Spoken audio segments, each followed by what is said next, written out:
мактаби президентӣ барои хонандагони болоиққат нахустин муассисаи насли нави соҳаи маориф дар ноҳияи Балҷувон аст ки 11 сентябр бо иштироки президенти ҷумҳурии Тоҷикистон пешвои миллат муҳтарам Эмомалӣ Раҳмон ба истифода дода шуд.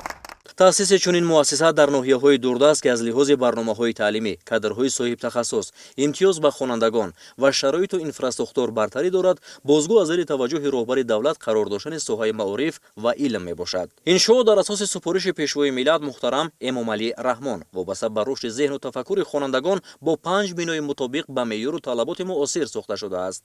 корҳои қудратиро дар иншооти мазкур мутахассисони муҳандисони ҷДМ рушди Балҷувон ва ҷДМ Сафояк амалӣ гардонидан ва иншооти мазкурро дар муҳлати муқаррар карда бо сатҳи сифати баланд сохта ба истифода додан бо боварӣ метавон гуфт ки бо ба истифода додани иншооти мазкур заминаи мусоиди таълиму тарбия барои хонандагони ҳам ноҳия ва дигар шаҳр ноҳияҳои ҷумҳурӣ ба вуҷуд меояд. дар 32 синфхонаи муҷаҳҳаз имкон аст ки 1520 хонанда дар ду баст ба таҳсил фаро гирифта шаванд.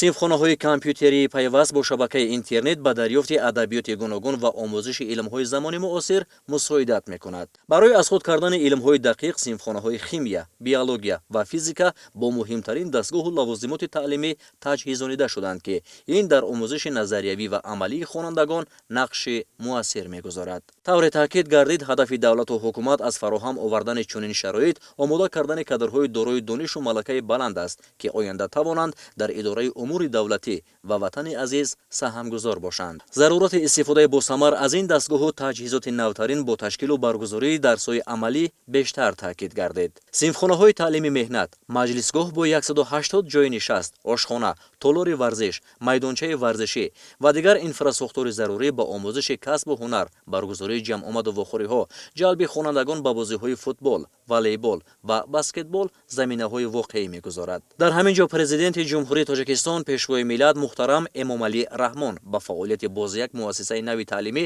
дар ноҳияи Балҷувон фосилавӣ оғоз бахшиданд. муассисаи таҳсилоти миёнаи умумии рақами 10 дар яке аз деҳоти ноҳия дар асоси дастуру роҳнамоиҳои пешвои миллат муҳтарам Эмомалӣ Раҳмон дар самти беҳсозии фазои таълиму тарбия аз ҷониби соҳибкор Рустам Муъминов сохта шудааст. мо соҳибкорӣ иқдом гирифтем ки дар асоси дастури роҳбари давлат дар ноҳияи Балҷувон як муассисаи нав ва ҷавобгӯ ба талаботи замони муосир сохта ба истифода диҳем.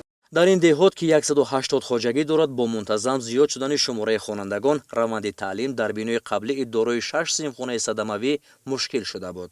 пеш муассисаи таҳсилоти миёнаи умумии рақами 10 6 симхона ва як утоқи директор, як утоқи омӯзгор дошт ки барои 140 нафар хонанда дар як бас пешбинӣ шуда буд. биное ки қаблан мо дар он фаъолият менамудем ба шароити имрӯзаи таълим ҷавобгӯ набуд. ҳамовозии шахсони ватандӯст бо сиёсати маорифпарваронаи роҳбари давлат дар деҳоти мазкур боис шуд ки ин мушкили ҷиддии аҳолии деҳа бартараф гардад. мо омӯзгорон сидқан ба таълиму тарбияи насли наврас машғул шуда онҳоро дар рӯҳияи ватандӯстӣ ва хешанашиносии миллӣ тарбия менамоем. бинои нави муассиса бо истифода аз масолиҳи баландсифати ватанӣ бо тарҳи муосир сохта шудааст. шумораи хонандагон дар маҷмӯъ 370 нафарро ташкил медиҳад, вале бо дар назар доштани зиёдшавии аҳолӣ 16 синфхонаи муҷаҳҳаз барои ба таҳсил фаро гирифтани 960 хонанда дар ду баст пешбинӣ шудааст. синфхонаҳои компютерӣ, китобхона ва майдончаи варзишӣ имкони мусоид барои омӯзиши фанҳои гуногун ва ҳам машғул шудан бо тарбияи ҷисмонию варзиш фароҳам овардаанд. дар асоси дастури роҳбари давлат муҳтарам Эмомалӣ Раҳмон ҳайати омӯзгорон ва хонандагони муассисаи таҳсилоти миёнаи умумии рақами 10 дар ноҳияи Балҷувон бо сару либоси ягонаи мактабӣ таъмин карда шуданд. ин иқдом бозгӯ аз ғамхории пешвои миллат ба соҳаи маориф ва талошҳои пайваста барои боло бурдани мақоми омӯзгор дар ҷомеа мебошад.